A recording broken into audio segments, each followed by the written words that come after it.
So hello dear everyone, कैसे हैं आप लोग? I hope all are doing fine. Today's class we are going to start really soon, and today in this class we will learn about non-finite verb. Before introducing the other portion of this class, I would like to tell you I would like to introduce you two things are there, finite and non-finite. तो बच्चा finite और non finite क्या होता है? Finite वो होती है जो चेंज हो जाती है। क्या हो जाती है? जो चेंज हो जाती है। जैसे सर्दी आई, गर्मी आई, तो उसके इफेक्ट पड़ता है उस पर। जैसे ही हमें समर्स का सीजन आता है तो हम अपने कॉटन क्लॉथ्स पहन लेते हैं। विंटर आता है हम ब्लैंकेट वगैरह ओढ़ना शुरू कर देते हैं। तो ये हमें क्या है, हम पे इफेक्ट पड़ रहा है। पर कुछ एनिमल्स देखे हैं आपने, वो हमेशा एक जैसे ही रहते हैं, और उन्हें किसी टाइप के, हालांकि हम ये दिस इज़ आवर ह्यूमैनिटी कि हम उन्हें प्रोवाइड करते हैं शेल्टर, और उनके लिए हम अगर कुछ अवेलेबल करा सकते हैं तो वो कराते हैं। बट मैसेज क्या है इसके थ्रू मैसेज मैं आपको क्या देना चाह रहा हूँ कि non finite verb just like those animals, वो कभी चेंज नहीं होते, नेवर। चाहे हमने सर्दी गर्मी बारिश से मेरा मतलब है टेंस सब्जेक्ट सिंगुलर और प्लूरल। टेंस पास्ट हो, प्रेजेंट हो, फ्यूचर हो, सिंगुलर हो चाहे प्लूरल हो सब्जेक्ट, कोई फर्क नहीं पड़ने वाला। ये आप आराम से देख सकते हो। यहाँ पे फर्स्ट है he wants to work with अस।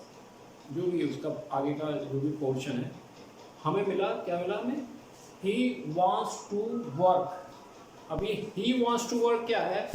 ये एक सेंटेंस है और इस सेंटेंस में दो वर्ब्स हैं स्टूडेंट, अगर आप देख पा रहे होंगे। वॉन्ट क्या है? फर्स्ट है वॉन्ट। ये वॉन्ट जो वर्ब है वो कैसी वर्ब है बच्चों? वो है फाइनाइट वर्ब।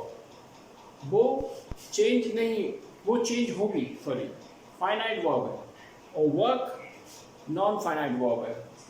जैसे आई वांट, यहाँ वांट से वांट हो गया, दोनों देख रहे हो, इजीली समझ पा रहे हो, ये प्रेजेंट टेंस है दोनों। और ये लास्ट वाला जो है वांटेड, यहाँ पे भी वर्ब में चेंज हुआ। क्या हो गई? वो पास्ट में हो गई, ये पास्ट इंडेफिनिट टेंस। तो टेंस का फर्क पड़ रहा है, कहाँ पड़ रहा है? वो पड़ रहा है फाइनाइट वर्ब पे। और नॉन फाइनाइट है two plus verb first form, two plus verb first form, two plus verb V1 means verb की फर्स्ट फॉर्म आपको लगेगी। अब ये कितने टाइप के होते हैं kinds of non finite verbs? एक तो ये एग्जाम्पल हो गया इन्फिनेटिव का। इन्फिनेटिव भी दो टाइप के होते हैं। इन्फिनेटिव एक होता है फुल इन्फिनेटिव, एक होता है वेयर इन्फिनेटिव। इसके अलावा एक स्प्लिट इन्फिनेटिव भी पढ़ेंगे आप। वो इन्फिनेटिव जो होता है वो बहुत रेयर यूज करते हैं, ऑकवर्ड लगता है इसलिए हम नहीं करते, क्योंकि उसमें क्या होता है two plus adverb plus V1, उसका रूल ये है। तो हम आज दो इन्फिनेटिव के बारे में बात करेंगे, उसके बाद जीरेंट के बारे में बात करेंगे और पार्टिसिपल के बारे में बात करेंगे। तो सबसे पहले इस साइड में आ जाते हैं। यहाँ लिखा हुआ है full infinitive, full infinitive and bare infinitive.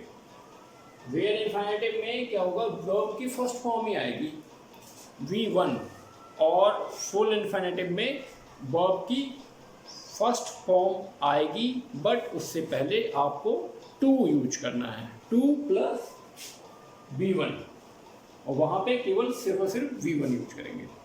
I hope you understand this. बात कर लेते हैं वेयर इन्फिनेटिव कहाँ पे यूज होगा और फुल इन्फिनेटिव कहाँ पे यूज होगा। फुल इन्फिनेटिव हमारा most of the time full infinitive use करेंगे, पर वेयर इन्फिनेटिव का हम यूज कहाँ करेंगे वो हम जान लेते हैं। जैसे फील, हेयर, मेक, फाइंड, इनके साथ में हम वेयर इन्फिनेटिव का यूज करेंगे। वेयर आप समझ गए होंगे, वेयर में टू नहीं लगेगा। जैसे एग्जाम्पल है I heard her scream in anger. I heard her scream in anger, मैंने उसे सुना चीखते हुए। And expression had better, would rather, sooner, इस तरह से शुरू होगा तो वेयर इन्फिनेटिव का यूज करेंगे।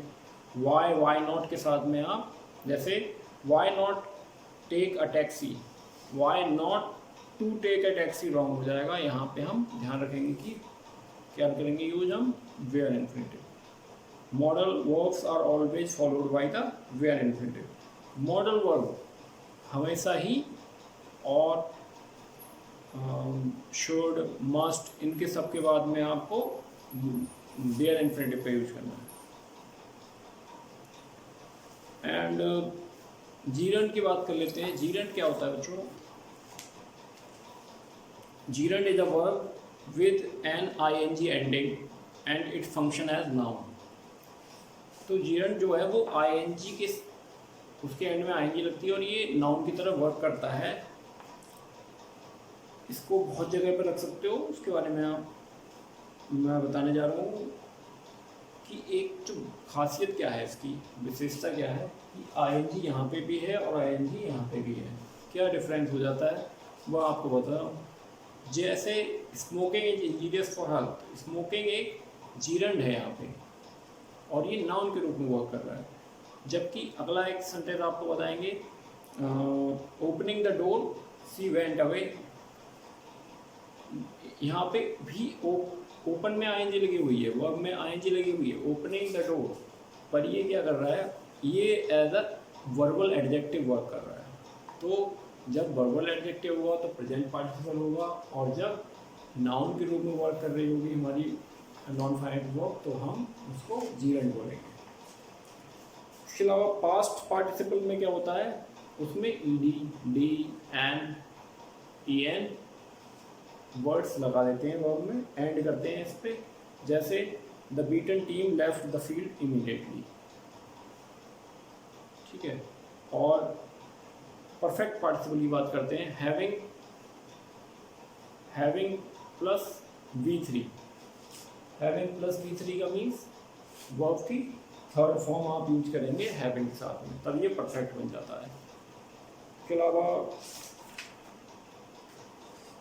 एग्जाम्पल और ले लेते हैं। Having been warned he threw away from the tiger's cage at the zoo, having been defeated in the chess game he congratulated his opponent।